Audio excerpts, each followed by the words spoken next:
আসসালামু আলাইকুম। জাতিসংঘের মহাসচিব অ্যান্টনি গুতেরেস 4 দিনের সফরে বাংলাদেশে অবস্থান করছেন। তিনি বিভিন্ন কর্মসূচিতে অংশগ্রহণ করছেন, কিন্তু তার এই সফরকে খুব স্বাভাবিক বলে কি মনে হচ্ছে আমাদের সবার কাছে?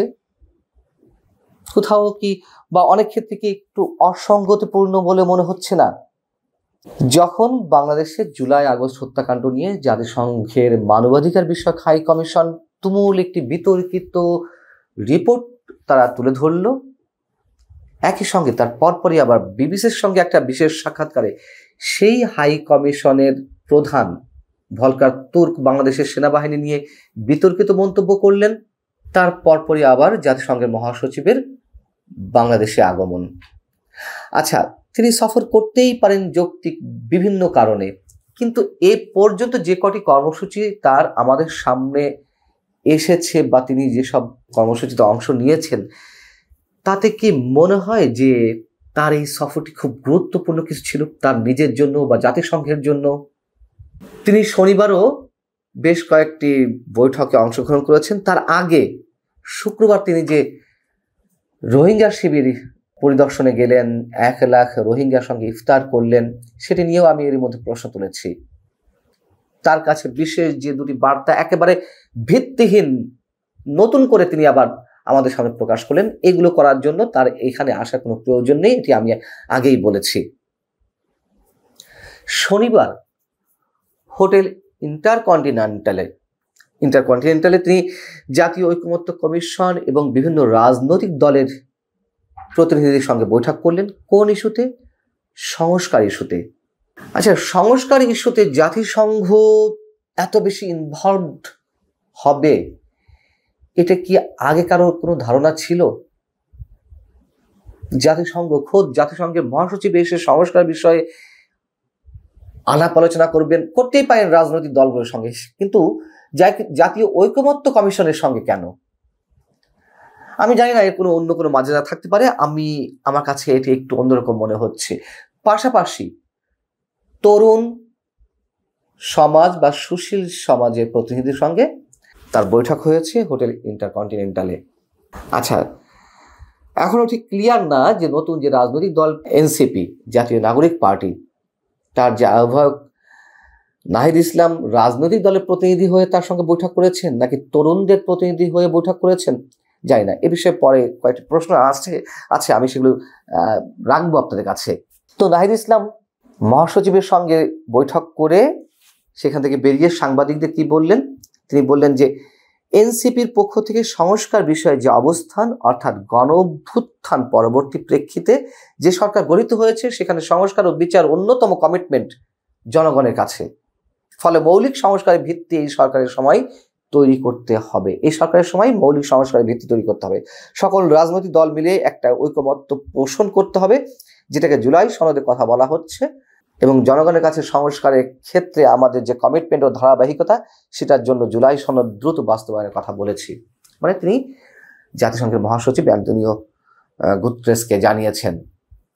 প্রথম কথা হচ্ছে যে এই যে জনগণের দোহাই দিয়ে সংস্কারের কথা অব্যাহতভাবে বলা হচ্ছে, এটা একেবারে স্রেফ অসত্য কথা। জুলাই আগস্ট আন্দোলনে কিংবা গণ অভ্যুত্থানে এই ধরনের কমিটমেন্ট কার ছিল, কাদের প্রতি ছিল, এবং জনগণ এটি চায়, কোন জনগণ চায়? এটি অব্যাহতভাবে একটা অসত্য কথা, যেমন দেশের মধ্যে এই ছাত্র সমন্বয়করা দাবি করে আসছে বা বলে আসছে, আন্তর্জাতিক পর্যায়ে সেই অসত্য তথ্যটি তারা তুলে ধরছে। এক। দ্বিতীয় কথা হচ্ছে, রাজনৈতিক দল হিসেবে যদি এনসিপি এই ধরনের বৈঠকে অংশ নিয়ে থাকে, সেটির নৈতিক ভিত্তি কোথায়?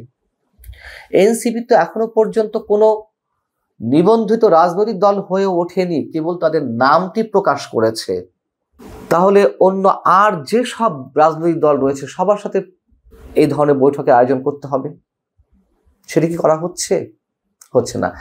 এনসিপি ডক্টর মোহাম্মদ ইউনূসের দল বা সরকারি দল, এটি সবাই জানে। তারপরে প্রশ্নগুলো প্রতিনিয়ত তোলার দরকার, তাই তুলছি।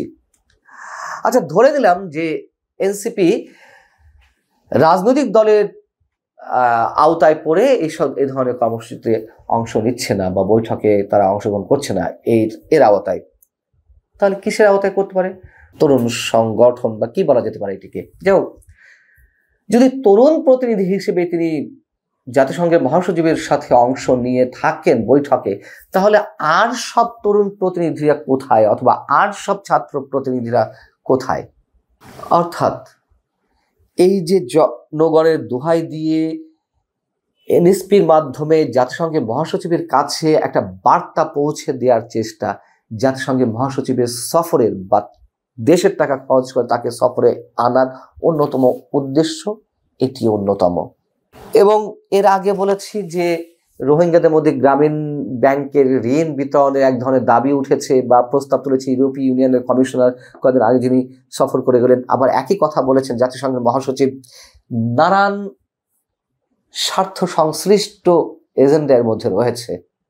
জাতিসংঘের মহাসচিবকে এখানে আসলে কে ডেকেছেন যদি এই প্রশ্ন করি? আচ্ছা, রোহিঙ্গা ইস্যুতে আসছেন, আমরা মেনে নিলাম।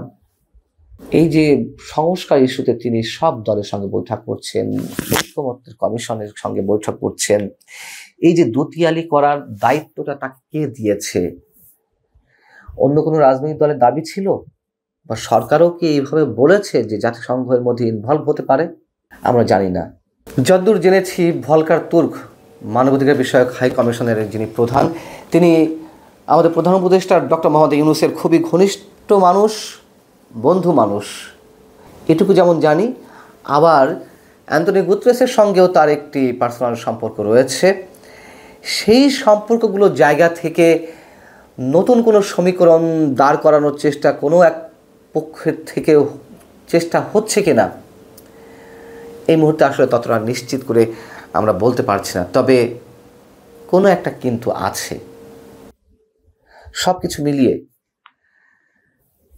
জাতিসংঘের মহাসচিবের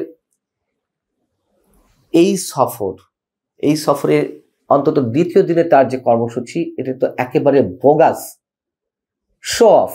রোহিঙ্গাদের বিভিন্ন ক্যাম্প পরিদর্শনে তিনি গেলেন, তার পরবর্তীতে তৃতীয় দিনে শনিবারে তার যে বিভিন্ন কর্মসূচি, তার মধ্যে বেশ কয়েকটি এর মধ্যে অনেক বিতর্কের সৃষ্টি করেছে বলে আমার মনে হয়। আল্লাহ হাফিজ, ভালো থাকুন সবাই।